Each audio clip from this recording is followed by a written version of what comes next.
Welcome back dear student.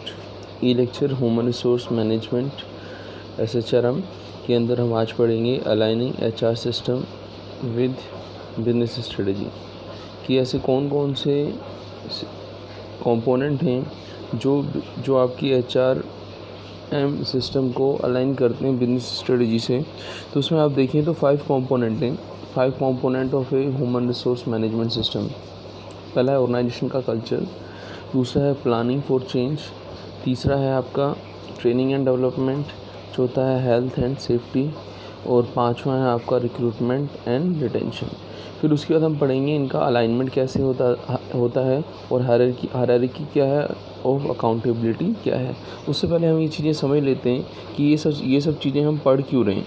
तो जैसे कि आप देखें, हमने शुरुआत की थी कि जो ह्यूमन रिसोर्स का जो सिस्टम होता है, हम क्या करते हैं, ह्यूमन रिसोर्स सिस्टम को अलाइन करते हैं किसी के साथ बिजनेस स्ट्रेटजी के साथ। इसका मतलब है क्या? इसका मतलब ये है कि जो डिफरेंट फंक्शनल एरिया होते हैं, चाहे वो HR हो, चाहे मार्केटिंग हो, चाहे फाइनेंस हो, उसके अंदर हमें कोई ना कोई स्ट्रेटजी बनानी पड़ती है और उसका इम्प्लीमेंटेशन करना पड़ता है। तो ऐसे ही जो फंक्शनल एरिया के अंदर HR स्ट्रेटजी होती है, उसको हम कैसे अलाइन करते हैं, कैसे हम उसे बनाते हैं। तो जैसे हम देखें तो 5 कंपोनेंट हमने बोले थे। तो पहला है ऑर्गेनाइजेशन कल्चर। ऑर्गेनाइजेशन कल्चर का मतलब क्या हुआ कि ऑर्गेनाइजेशन की जो वैल्यू है, वर्किंग नॉर्म्स है, का विज़न है, हैबिट्स हैं, बिलीफ हैं, तो ये सब चीज़ें जो कंपनी की वैल्यू सिस्टम के अंदर हैं, वो कैसे इफ़ेक्ट करेंगी उसके स्ट्रेटजी के फॉर्मुलेशन में और उस स्ट्रेटजी के इम्प्लीमेंटेशन में कैसे इफ़ेक्ट करेंगी। तो इसको हम इस तरीके से समझ सकते हैं। For example, a policy may be state the time management is important to the business which foster timeline among the employee. HR may adopt a looser time management policy that value employees freedom to manage their own schedule. कि हमने क्या किया, हमने policy तो बना दी, लेकिन हमने उसके अंदर जो टाइम फ्रेम था, टाइम फ्रेम को हमने एम्प्लॉय के ऊपर छोड़ दिया। क्योंकि जो अपना ऑर्गेनाइजेशन का कल्चर है, उसके अंदर हम क्या करते हैं, एम्प्लॉय के ऊपर ज़्यादा बाउंडेशन नहीं रखते। इससे होगा क्या कि जो हमारा काम है वो टाइम पर नहीं हो पाएगा। तो कहीं ना कहीं जो ऑर्गेनाइजेशन का कल्चर है, उसने उसकी स्ट्रेटजी को इफ़ेक्ट किया। तो ये हमने एक एग्जांपल पढ़ा था किसका, ऑर्गेनाइजेशन कल्चर कैसे इफ़ेक्ट करता है किसको, जो अपनी HR की मैनेजमेंट सिस्टम होते हैं उनको इम्प्लीमेंट करने में। अब देखेंगे हम प्लानिंग फॉर चेंज। जैसे कि आपने पढ़ा है कि चेंज जो होता है, चेंज एम्प्लॉय को एक्सेप्टेबल नहीं होता है। एक छोटा सा एग्जांपल हम ले लेते हैं। आपने देखा होगा जो बैंक्स के अंदर कंप्यूटराइजेशन हुआ था, तो उस समय जो बैंक के एम्प्लॉय थे, उन्होंने काम करने से मना कर दिया था कि हम कंप्यूटर नहीं सीखेंगे, हम कंप्यूटर पर काम नहीं करेंगे। तो उस समय क्या था, जो बैंकिंग सेक्टर के लिए क्या था, जो कंप्यूटर का वर्क था, वो क्या था, एक तरीके से उसकी वीकनेस था। और यदि आप देखें आज की तारीख में जो बैंकिंग सर्विसेज है, उसका जो सबसे इम्पोर्टेंट स्ट्रेंथ माना जाता है, वो क्या माना जाता है, आपका ई-बैंकिंग माना जाता है। तो कहने का मतलब ये है कि जो हम चेंज लाते हैं वो एम्प्लॉय को एक्सेप्टेबल नहीं होते, एम्प्लॉय उसके अगेंस्ट होते हैं। लेकिन हमें क्या करना है, उन्हें बताना है कि उस चेंज को लाने से हमें अपने ऑर्गेनाइजेशन का डेवलपमेंट नहीं होगा, उससे एम्प्लॉय का भी क्या होगा, डेवलपमेंट होगा। यदि आप माने कि यदि हम वो चेंजेस नहीं लाते तो कहीं ना कहीं बैंकिंग सेक्टर पीछे रह जाता, और आज की तारीख में बैंकिंग सेक्टर आगे है, तो कहीं ना कहीं उसका फ़ायदा उनको भी मिल रहा है, कस्टमर को भी मिल रहा है और बैंक्स को भी मिल रहा है। तो ये कहलाता है planning for change.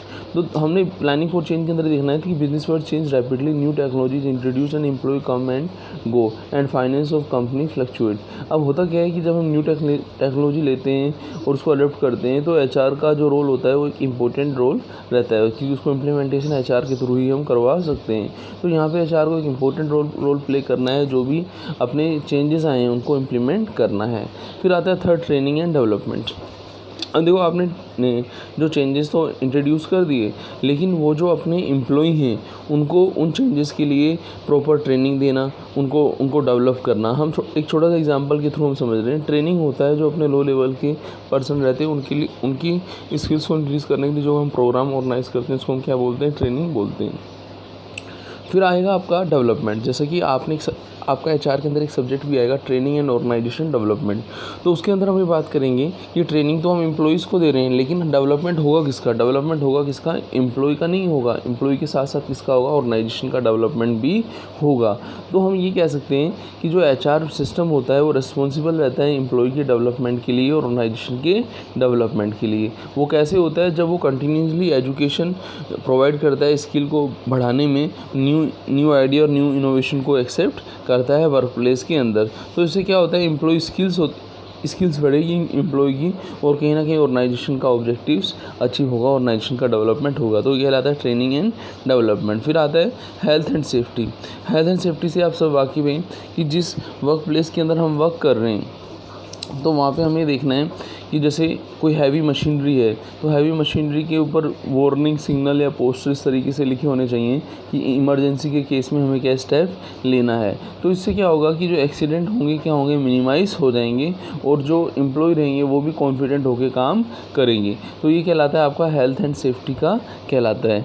Health and safety के अंदर बस मैंने आपको यही बताया कि जो हैवी मशीनरी रहती हैं अपने प्लांट के अंदर, उसके अंदर एचआर जो रहता है उसको वार्निंग पोस्ट या साइन पोस्ट करने या पोस्टर्स में इस तरीके से लिखना है कि उस मशीन पर काम करना क्या है, आपको यदि दिक्कत होती है तो इमरजेंसी केस में आप कैसे उसको हैंडल करेंगे। इससे क्या रहेगा? जो एक्सीडेंट है वो क्या हो जाएंगे? मिनिमाइज़ हो जाएंगे। ठीक है ना? तो हेल्थ एंड सेफ्टी के अंदर हमने पढ़ा। अब हम पढ़ रहे हैं recruitment and retention. Recruitment and retention दोनों चीज़ों को हम अलग अलग समझ लेते हैं। रिक्रूटमेंट का मतलब ये हुआ कि हम किसी पर्सन को जॉब के लिए इनवाइट कर रहे हैं, वो कहलाता है रिक्रूटमेंट कहलाता है। और रिटेंशन का मतलब है कि वो एम्प्लॉय जब उसने ऑर्गेनाइजेशन को ज्वाइन कर लिया, लेकिन जब हम उससे काम करा रहे हैं तो वो उस काम को हैंडल करने में उसको थोड़ी दिक्कत आ रही है, उसको रिटेन नहीं कर पा रहा, तो कहीं ना कहीं हमें उसको रिटेन करने के लिए क्या करना पड़ेगा? कुछ बेनिफिट्स देने होंगे। अब ये बेनिफिट उसकी फर्दर एजुकेशन से रिलेटेड हो सकते हैं, ठीक है ना, कंपनसेशन से रिलेटेड हो सकते हैं। तो रिक्रूटमेंट और रिटेंशन बहुत ज़रूरी है। खाली रिक्रूटमेंट करते रहें, लोग आते रहें जाते रहें तो उससे काम नहीं चलेगा, उनको रिटेन करना भी बहुत ज़रूरी है। तो एम्प्लॉइज़ जो रहते हैं ह्यूमन एसेट्स होती हैं, जैसे रिटेंशन के अंदर हम पढ़ें, उनको ऑर्गेनाइजेशन में रखना ऑर्गेनाइजेशन के लिए एक इन्वेस्टमेंट माना जाता है। एम्प्लॉय की जो वैल्यू होती हैं वो उसकी वैल्यू लॉन्ग टर्म के लिए बिज़नेस के ऑब्जेक्टिव को अचीव करने में हेल्प करती हैं। और जो एम्प्लॉय रहता है वो वैल्यूएबल सोर्स रहता है किसका? सस्टेनेबल कॉम्पिटिटिव एडवांटेज का। तो रिक्रूटमेंट के साथ रिटेंशन भी होना ज़रूरी है। अब हम पढ़ेंगे इन सब चीज़ों का अलाइनमेंट कैसे करेंगे और हायरार्की ऑफ अकाउंटेबिलिटी कैसे बनेगी। यहाँ पे अलाइनमेंट का मतलब ये है कि इंटीग्रेशन करना है। किसका इंटीग्रेशन करना है? जो भी रिलेटेड ह्यूमन रिसोर्स डिसीजन है उनका क्या करना है? इंटीग्रेशन करना है। यदि उनका इंटीग्रेशन नहीं होगा तो कहीं ना कहीं वो प्रॉब्लम क्रिएट करेंगे। तो हमें यदि एक सक्सेसफुल मैनेजर बनना है तो हमें क्या करना है? जो डिफरेंट एक्टिविटीज़ हमने ऊपर पढ़ी हैं उनको क्या करना है? हमें इंटीग्रेट करना है, स्टेप बाय स्टेप उन सबको फॉलो करना है, फिर उनको क्या करना है? कंबाइन करते हुए ऑर्गेनाइजेशन के ऑब्जेक्टिव को अचीव करना है। तो ये कहलाता है आपका अलाइनमेंट कहलाता है। तो जैसा कि हमने पढ़ा है कि जो HRM प्रोग्राम होता है वो लॉन्ग टर्म कंपनी के ऑब्जेक्टिव्स को अचीव करने में हेल्प करता है, और जो आपको लॉन्ग टर्म रहते हैं उसको हम विज़न कहते हैं।